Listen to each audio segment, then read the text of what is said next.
Défenseur de l'équipe première s'occupe de l'entraînement des cadets. Des garçons dont il suit également les matchs tous les dimanches matins. Dominique chausse les crampons une bonne partie de la semaine. Entre son métier d'éducateur sportif à la ville d'Avion et ses 4 entraînements nocturnes avec son équipe, sa vie est entièrement consacrée au football. Je suis natif de Herne, une ville voisine d'Avion.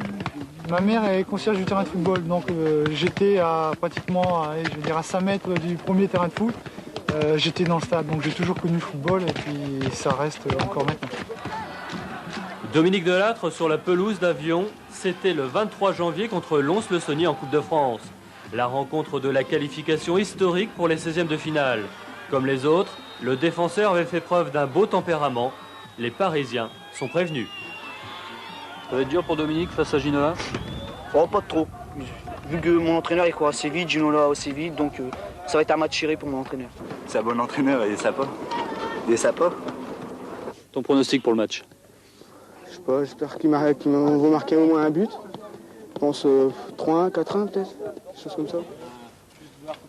Jeudi soir, les joueurs d'Avion sont allés en reconnaissance au stade Félix Bollaert. Cette pelouse, Dominique Delattre la connaît bien. Dans les années 80, il y avait joué plusieurs rencontres. À l'époque, il était stagiaire au Racing Club de Lens et rêvait d'une carrière professionnelle. Pour lui, Avion-Paris Saint-Germain sera un peu le match des retrouvailles. On va essayer de serrer les rangs au maximum, de prendre le moins de buts possible, en essayant de développer un beau football alléchant, faire plaisir au public. Je pense que c'est le match du plaisir.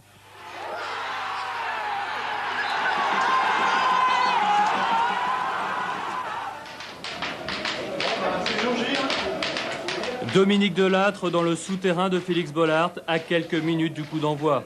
Il n'avait joué que des levées de rideau sur ce terrain. Cette fois, c'est le grand soir. Il affronte le Paris Saint-Germain et David Ginola. Ce que les Avionnais découvrent en entrant sur la pelouse dépasse toutes leurs espérances. 25 000 spectateurs sont venus les voir. La tribune Tranin est décorée ce soir en noir et blanc, les couleurs d'Avion. Les premières minutes du match sont physiques, très physiques. La consigne est claire, résister, éviter l'avalanche de buts. Heureusement, dans les buts d'Avion, il y a un gardien en état de grâce. Il s'appelle Christophe Pringarbe et va stopper toutes les attaques du PSG. Mieux, les amateurs s'enhardissent. À la 32e minute démarre une action de rêve. Myslevix, le meneur de jeu, démarque sur le côté droit Dabrowski. L'ailier va fixer la défense et effectue un centre sur Marek Olzek qui effectue une reprise de volée parfaite. Lama et les Parisiens n'ont pas touché le ballon. C'est du délire dans Bollaert.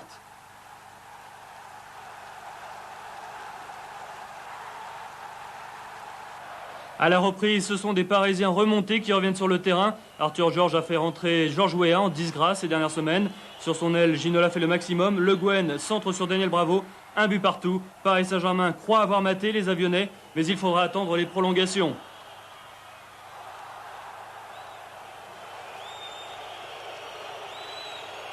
Deux fois 15 minutes, c'est de trop pour les jambes des joueurs amateurs. Dès la première minute, David Ginola va tuer le suspense. Avion baisse les bras et Paris peut enfin exprimer son talent. Georges Weah puis Calderaro vont rendre le score plus conforme à la logique du football.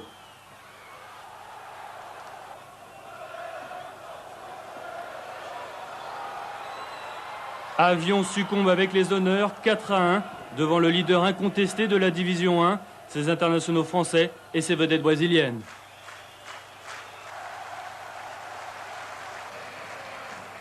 Ils jouent le match de leur vie. Nous, on a 3 matchs par semaine. On vient là, on sait qu'ils vont se défoncer. Bon, c'est la loi du sport et c'est tant mieux comme ça parce que sinon, ils ne se feraient pas plaisir. Et quand on voit la joie qu'ils ont ce soir, je suis heureux pour eux. Ça s'est bien passé, on n'a pas trop causé ensemble parce que je suis un joueur qui ne parle pas beaucoup avec mes adversaires. Bon, on s'est serré la main mutuellement à la fin du match. Il m'a dit je vais faire un bon match. C'était un match où on s'est serré les coudes, on s'encourageait mutuellement à chaque action. Bon, on a tenu. Le résultat, il est aux prolongations, mais bon, c'est pas grave. Avion a achevé son épopée en Coupe de France de la plus belle façon. La Coupe s'est terminée. Dimanche prochain, les joueurs retrouveront les terrains de la division d'honneur du Pas-de-Calais.